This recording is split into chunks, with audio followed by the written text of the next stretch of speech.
Head Eesti Pensionäride Liidu veebi TV vaatajad, täna on meie külaliseks siis Riigikogu liige, Isamaa esimees Urmas Reinsalu. Tervist! Tere! Ja siis räägiks värsketest uudistest. No kõigepealt siis see laeva allumatus, siis hävitajad, nüüd panid venelased meie kuradi lainepoi pihta. Ja mis me siis nüüd siis teeme siis või ei tee midagi või avaldame protesti või anname noodi või midagi? Noh, eks nendes asjades on näha, et pinged kasvavad.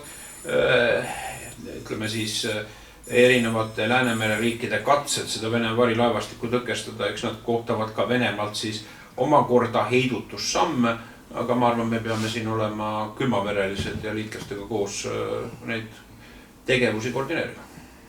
No räägime veel värsketest uudistest. Tänases Postimehes niuke pealkiri. Kelle huvides on Eesti lagedaks raiuda? Siin natuke aega tagasi raiemahu teemadel on ju siin neid vaidlusi olnud küll, et kui palju siis tegelikult raiutakse või kui palju ei raiuta. Aga siis võttis sõna metsaökoloogia professor Maarik Metslaid ja ütles, et erinev tulemus on tingitud sellest, et hindamismudelid on muutunud. See tuletab mulle meelde seda süsiniku eraldamise ja neelamise metoodikat, kui järsku tuli välja, et meie metsad ei neela süsiniku, vaid hoopis eraldavad. No selles osas on palju segadust ja me näeme seda, et eks seda tuleb vaadata ka nüüd kontekstis ettevalmistatava uue kliimaseadusega, millest me tegelikult midagi veel ei tea, aga tõsiasi on selles, et ka valitsus oli nõus, ei hääletanud siis ka erinevas positsioonis küsimuses, mis puudutas siis ka nõudeid, mis on seotud sellega, et Euroopa Liidu kliimaeesmärkidega, et meie metsad seovad liiga vähe süsinikku. Me olime sellega nõus ja sellel tulemusena võib meid oodata ikkagi väga ulatuslik järjekordne jooksev trahv, mida peab siis maksumaksja rahast kinni maksma. No jah, kui metoodikaks, aga siis võtame järgmised küsimused. Sagedusreservide tasu, saartalituse tasu, võrkude ehitamise tasu. Kas on siis nüüd see Hispaania õppetund või?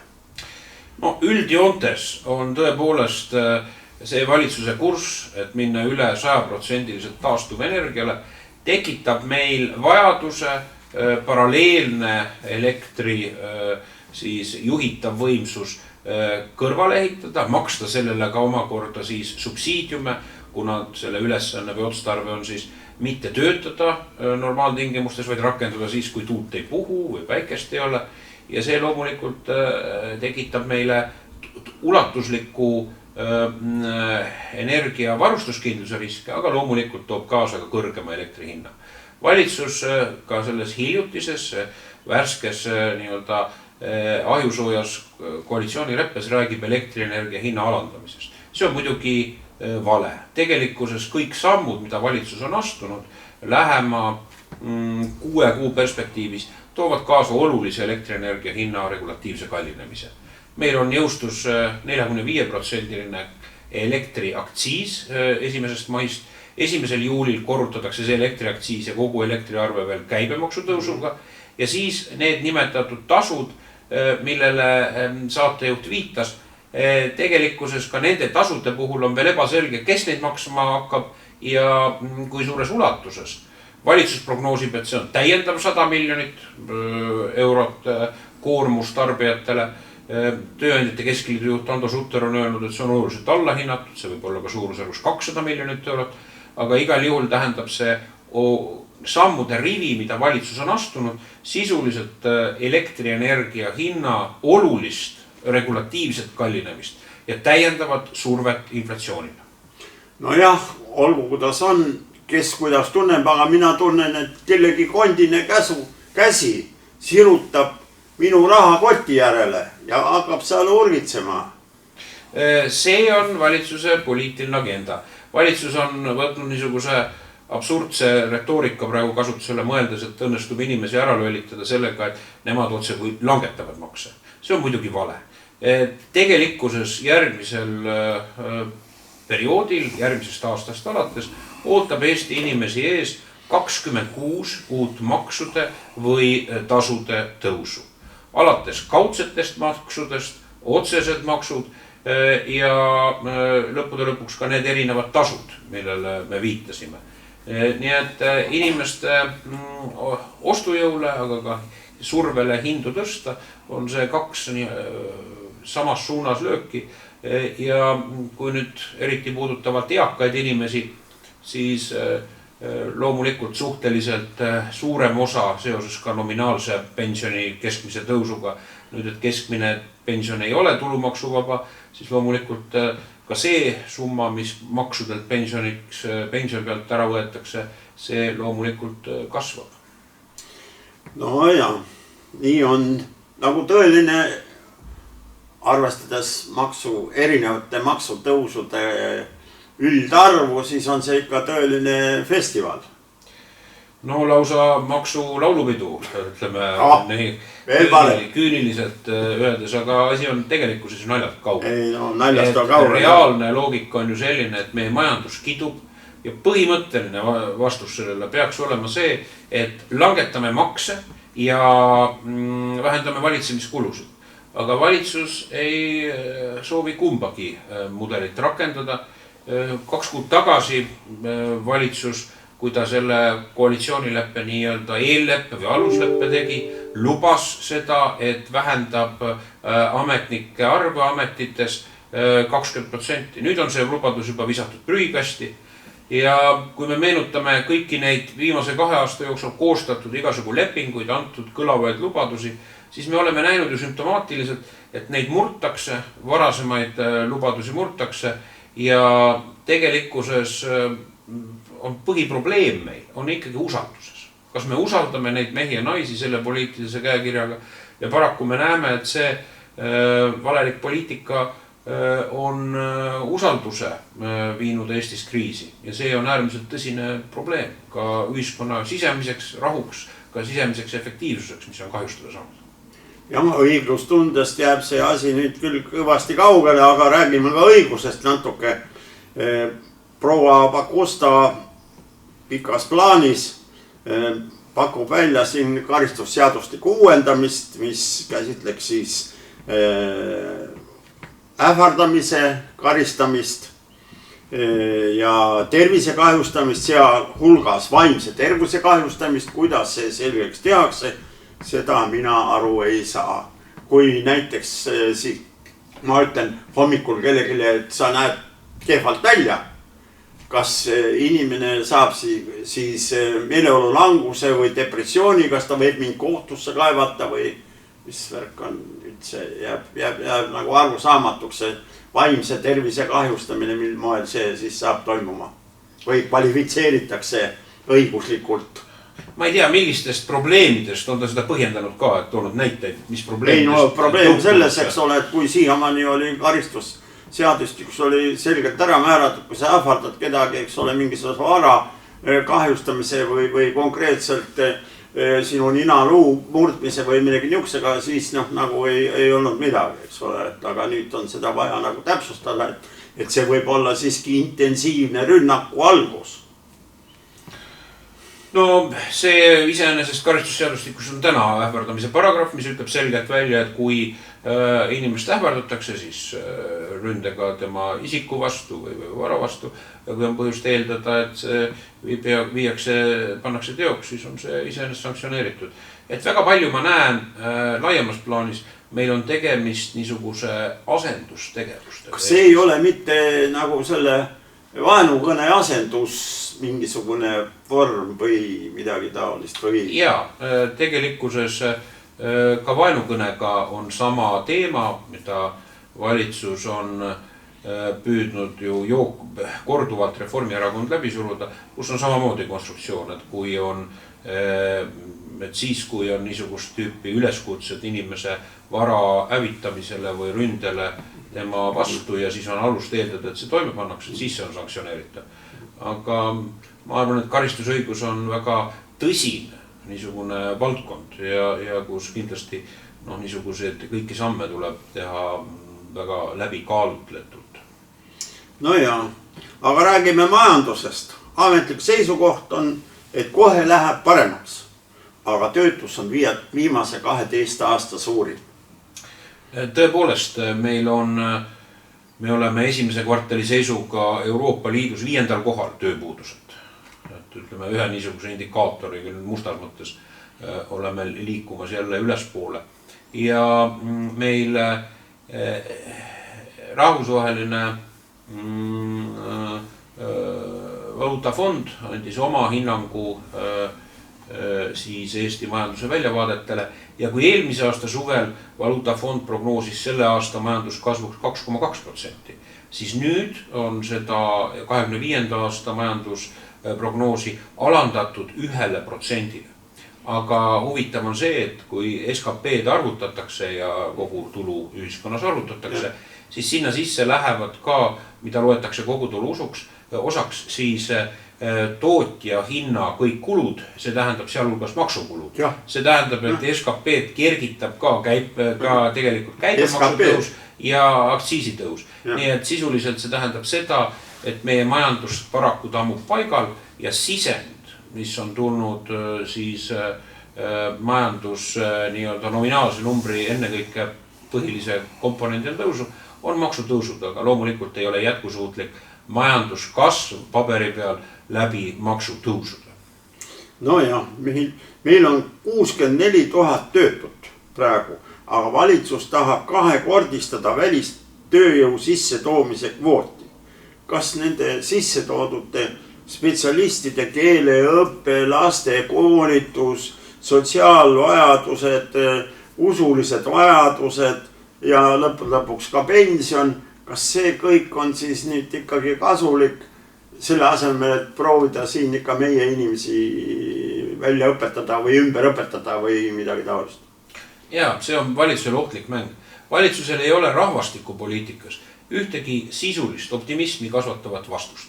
Ja siis püütakse prognoositavat eestlaste arvu kahanemist, rahvastiku vähenemist kompenseerida välistööjõu sissetoomisega. See on esiteks pikemas vaates mitte jätkusuutlik poliitika, aga teiseks ka lühemas vaates arvesse võttes nii suurt tööpuuduse numbrit Eestis on ka ebapraktiline lühikeses vaates, sest ma tuletan meelde, et see sama kehtiv kvoot eelmisel aastal seda ei täitunudki, kuna ei olnud siis vajadust tööandjatel või ettevõtetel nii palju neid töötajaid tuua ja ka 2025. aasta kvoot on kaugelt veel täitmata.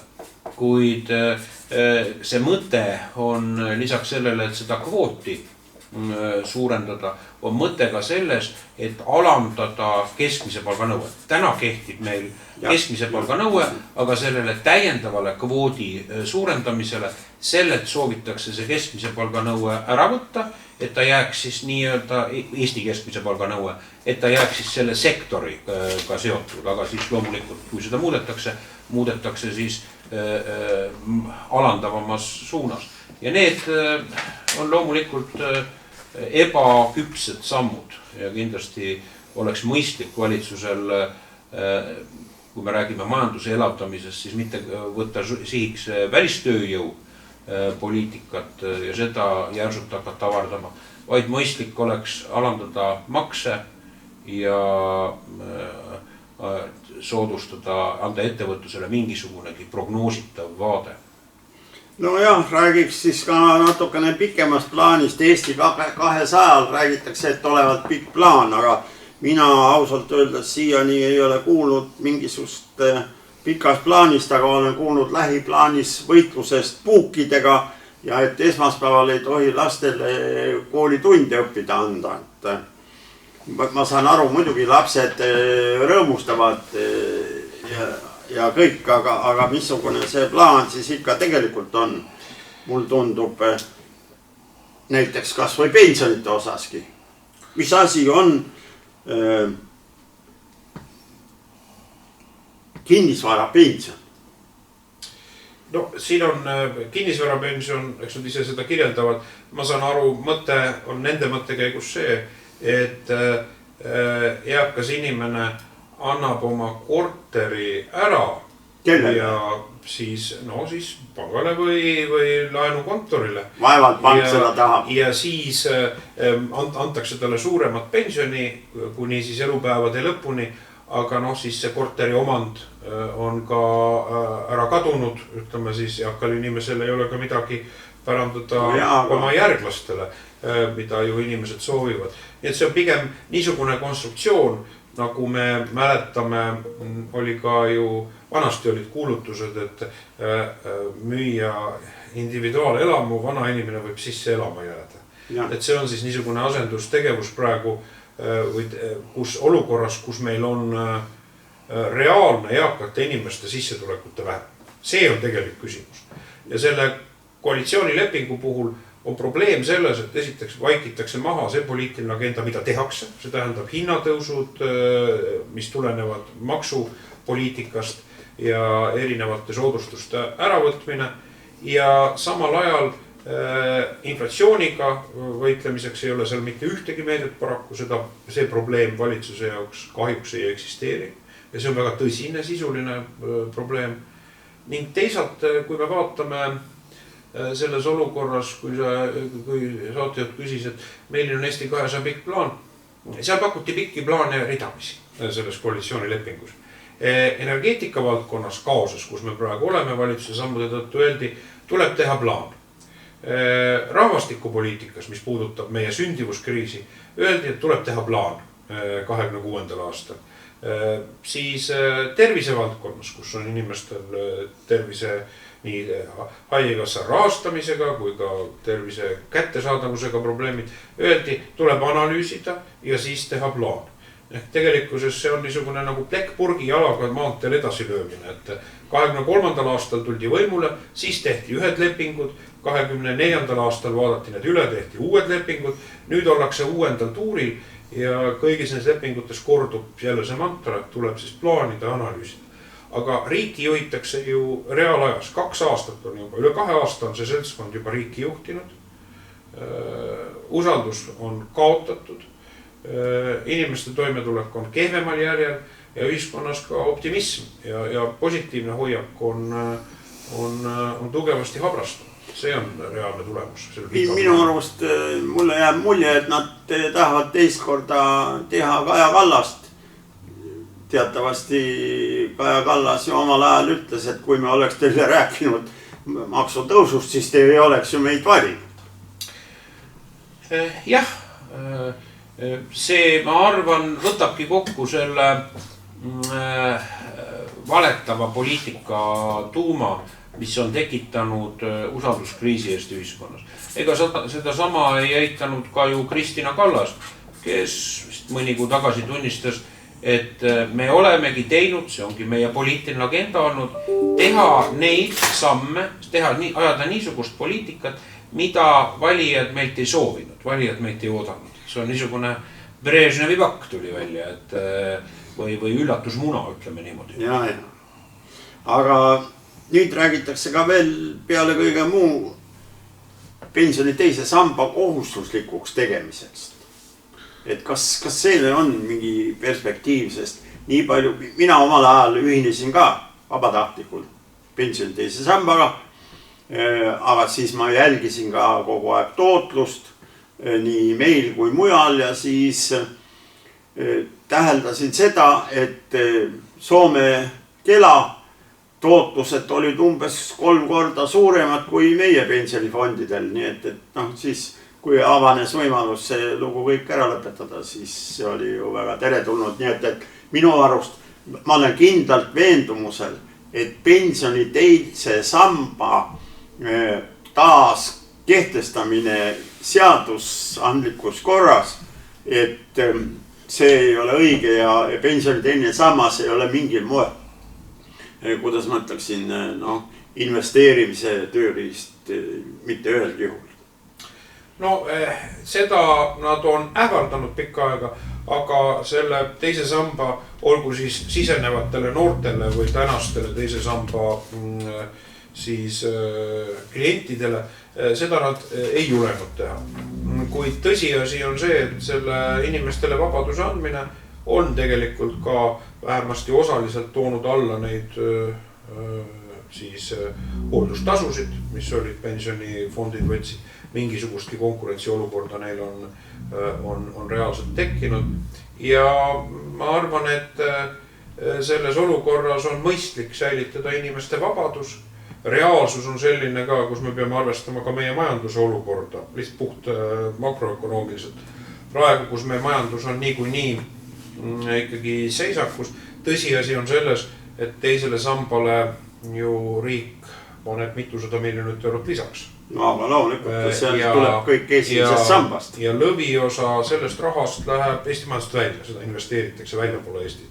Et see majanduse elavdamise mõttes on pigem majanduse vereringest kapitali jooksvalt väljavõtmine. Ma arvan, et mõistlik on, et inimestel on oma vabadus ja eks mingi vabadus kindlasti inimestel on motiveerinud ka see oma toimetuleku mõttes, kui vaadata neid maksutõuse, mis on olnud, ka tulumaks, mis kerkib siis 24%-le 2026. aastal, siis see on olnud ka inimestel võimalus valida, et eks see 2%-line makse, mis on tegelikult efektiivselt siis sisuliselt ju vähemasti jooksvat maksu osa, mis võtab 2% inimesed ära, siis on võimalik ka neid maksutõusude puhul see valik langetada ja seda tõusvate maksude puhul maksukoormist vähendada. No jah, see on niisugune kaudne võimalus küll. Aga tegelikult ju räägitakse ka maksu vähendamisest, nimelt automaksu vähendamisest lastega peredele, aga meil on 65 000 puudega inimest. Nendele automaksu vähendamisest ei räägi keegi mitte ühte issanda sõna. No nüüd aasta alul maksti, olgu ta autoomanik või mitte, oli siis teatud puude raskusastmusega seotud ühekordne toetus kõigile välja. See oli siis valitsuse niisugune kingitus või leevendus, kuidas nad ise ütlesid. Nüüd, eks ta muidugi näitab selle automaksu sisulist pankrotti ja muudab ka täiesti seosetuks valitsuse poliitika.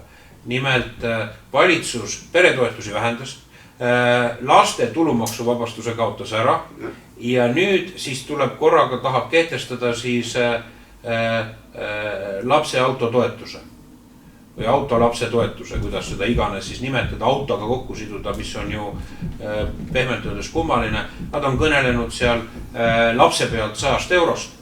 Kui vaadata ka laste arvu ja tõenäoliselt prognoosida palju seda kasutama hakkab, siis osadel vanematel ei ole autot ja nõnda edasi. Siis see on, me kõneleme siin 10-20 miljoni euro vahel siis oletatavast täiendavast toetusskeemist, mis välja mõeldakse, aga automaksu enda koormis riigis on prognoositud sellel aastal üle 230 miljoni euro. Nii et see on tegelikult oma käkerdisest selge eest taganemine selleks, et vältida rahva viha või püüda seda kuidagi siis kõrval hämada, aga ma arvan, et inimesed ei ole rumalad, saavad sellest aru, et see automaks on ebaõnnestunud ja loomulikult tuleb see tühistada täies mahus, mitte mingite, et tekitada maks nii ulatuslik ja siis hakata välja mõtlema seal neid niisuguse eraldi kategooriates erandeid armuandidena. No jah. Hiljaaegu kirjutas Postimehe toimetaja Andri Kiik oma arvamusloos, et Reformierakonnale strateegilises plaanis parajasti vastanduvaid erakondi menetleb intensiivselt nii prokuratuur, kapo kui politsei. Teie kommentaar? Kõigi õigusriigis peab olema seaduse ja õiguse kohaldamine ühetaoline. Ja kindlasti siin küsimusi ühiskonnas on üleval ja need küsimused peavad sama vastuse. Et oli ka siin spekulatsioone nii-öelda Isamaa uurimise kohta, kui küsimus on ilmselt sellest ka tõukuvat või see kommentaar tõukuvat. Ja ega me ka mingit vastust ei ole tegelikkuses saanud sisulist ja loomulikult niisugune olukord ei ole kuidagi talutav. No aga eeloleva nädalavahetusel toimub Isamaa suurkogu. No mis on siis märksõnad sellel puhul? Sellel kokkuvõtete tegemisel ja uute plaanide seadmisel? On väga tõsine küsimus. Ma sõnastaksin seda nõnda, et me peame täpselt ja sisuliselt määratlema Eesti asendi ja peame sõnastama inimeste ootus. Ja see ootus on muutuse järgi. Eesti vajab muutust. Et mis taastaks ühiskonnas usalduse ja mis suudaks kõnetada põhiküsimusi Eestis. Rahvastikku, eestlased, Eesti rahvas jääks kestma, majanduse, et inimeste elujärg paraneks, meie hariduse ja õpetajad tegelikkuses ootavad ei rohkem ega vähem kui lihtsalt töörahu. Töörahu on vaja. Teil oleks tagatud motiveeriv töökeskkond. Ja ma arvan ka väga olulisena küsimuse vastuse selle koha pealt, et me näeme ka viimaste aastate lõikes üha kiirenevat niisugust lõhet, mis toimub ka maapiirkondade ja jõukama siin Harjumaa, Tallinna piirkonna vahel. Ja see kindlasti ei saa olla fatalistlik loogika, millega leppida. Et väga paljudes küsimustes see valitsuse loogika on niisugune halduri loogika, et negatiivsete trendidega, mis ühiskonnas on ja mis vajavad muutust ja korrigeerimist, nendega lihtsalt lepitakse ja liigutakse edasi. Aga ma arvan, et pikemas vaates see ei ole aus ja see ei vasta ka ühiskonna huvidele. Nii et Isamaa suurkogu ülesanne on defineerida selle muutuse peatrajektoor ja anda inimestele lootust, et seda muutust on võimalik ellu viia ja muidugi heatahtlikult ka osundada valitsuse kehvakesele, õblukesele, nõrgukesele poliitilisele käsitlusele. Et ma olen 2 aastat öelnud neile, võtke ennast kokku, võtke nüüd kokku. Ja pidevalt me näeme juba 7-8 kord on nüüd, aga need on osutunud kõik valestartideks. Nii et minu ennustus on, et valitsus just nimelt turunduslikus kategoorias, nii nagu oli see koalitsioonileping 2 päeva tagasi, ta teeb neid valestarte veel, lootes ühiskonnale, et inimesed unustavad ära, et mälu on lühike. Aga ma olen veendunud, et inimesed ei unusta ära, sest selle valitsuse vigu nad kogevad Eesti tegelikkuses. Kui nad vaatavad peeglisse ja näevad seal peeglis vastu murelik inimene, siis on oluline, et inimesed seda muutust toetaksid. Esimene samm selle muutuse alguseks ongi kohalikud valimised selle aasta sügisel. No, räägiks natukene aega ka küsimustest, mis meile on saadetud. Et tõsine probleem tundub olevat 50+ inimeste tööhõives. Inimesed ei leia tööd, kui nad ei ole ka veel pensionieas. Et milles siis nüüd asi, kas siis, ma ei saa aru, milles on küsimus, kas inimestel puudub kvalifikatsioon, kas töötukassa ei tegele sellega või milles siis nagu probleem ikkagi on? Eelpensionärid ei leia enam tööd. Aus vastus on selles, et see on ka ennekõike meie väikeettevõtlust, väiksemaid tööandjaid tabanud majanduslik surutis. See on tegelikkuses see probleem. Valitsus ütleb, et välistööjõud on selle lahendus. Minu arvamus on, et me peame hoopis oma majanduse positiivses mõttes tõuke andma. Ja meil on palju inimesi, kes tegelikult tahaksid teha tööd. Et see jutt, et meil on tööjõupuudus eraldi võetuna, on nende inimeste suhtes, olgu nad vanemad, aga tegelikult on ka noorte tööpuudus eelmise aasta seisuga väga kõrgelt kasvanud ja hüppe teinud, on üleolev. No jah, aga räägiks siis ka e-valimistest. E-valimiste kontekstis ma tahaks rääkida elulõpu tahteavalduse seadustamisest. Seal on seletuskirjas niiviisi kirjutatud, et kui inimene ei ole digivõimekus, puudub temal ja kui ta ei ole võimeline seda elektroonilist avaldust täitma, siis teda abistab arst ja tunnistaja. Ma ei kujuta ette, kuidas ikkagi see asi saab niiviisi olla, et elu ja surma küsimuses antakse siis ID-kaart ja paroolid või koodid antakse siis kõrvalistele isikutele ja nemad hakkavad siis täitma avaldust elulõpu tahteavaldust põhimõtteliselt. Ma kirjutasin sellest ka Sotsiaalministeeriumile, et kuidas see saab niimoodi olla, et ega see ei ole e-valimine, et 1000 häält siia või sinna, eks ole, või 10 000, eks ole. Tegemist on ikkagi selle, ütleme niimoodi, elu ja surma küsimusega, et nüüd täiesti kõrvalised isikud hakkavad niisugust tahteavaldust täitma, siis see ei ole õige ja meie juhatuse seisukoht oli see, et seda saab teha notar ja ainult notar. Ma arvan, et see on nii tundlik teema.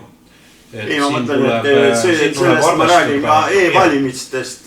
Siin tuleb arvestada tõepoolest väga tõsiselt erinevad suure autoriteediga ühiskonnarühmade seisukohaga. Ka mina lugesin seda seaduse läbi ja ta oli vägagi ebamäärane, umbmäärane, ainult paari paragrahviline sisuliselt. Ja ma arvan, et sellises nii tõsistes küsimustes nagu need on olla või mitte olla küsimused, et siin peavad need asjad olema selgemalt paika pandud. Ja e-valimiste kohta on tõepoolest küsimus sellest, et ühiskonnas on palju inimesi, kes vaatavad e-valimisi nõutult. Ja ma arvan, et siin peab riik pingutama, et valimissüsteemi usaldusväärsus on üks osa ka demokraatia niisugune alusplatvorm, et kui valimissüsteemil on kriitiline defitsiit usalduse mõttes, aga usalduse kriis on meil laiemalt ühiskonnas, siis see on demokraatia jaoks probleem, seda ei saa kuidagi eitada. No jaa, aga siis on veel küsimus meil, et millal meil siis Eestis saavad seadustatud ka eakate nõukogud? See on asi, kus omavalitsustes Isamaa kindlasti seisab selle eest, et omavalitsuse tasemel teha ja riigi tasemel, ma arvan, on asjakohane see seaduses paika panna ja nii palju, kui annab Eesti rahva tahe meile ka seda võimalust, siis ma luban, et me kindlasti peame oluliseks, et see ühiskonnas dialoogi jaoks on, ma arvan, et see töö, mida pensionäride ühenduste liit on teinud selle propageerimisel, et on asjakohane, et see ühiskonnas paika pannakse, sest praegu on ju olukord tagurpidine. Räägitakse kaasamisest nõnda edasi, aga tegelikkuses on ju Sotsiaalministeerium oma otsustega pensionäri ühenduste liidule, mis puudutab ka majanduslikku toetamist, tõmmanud ju joone peale. Nii palju siis kaasamisest või aruteludest? Ei, endine sotsiaalminister proua Riisalo ütles juba mitu aastat tagasi selgelt, et pensionäride organisatsioonid tegevustoetust ei saa ja ei hakkagi saama ja proua Riisalo oma sõnaga pidas. Nii et selles osas ei saa midagi ette heita. Aga nii, mis siin ikka ütleme niiviisi siis, et edu ja jõudu rahva toetusel Eesti viimisel arengu uuele tõusule. Ilusasti öeldud, ilusat ja läheneva suve. Ja kõike head kõigile.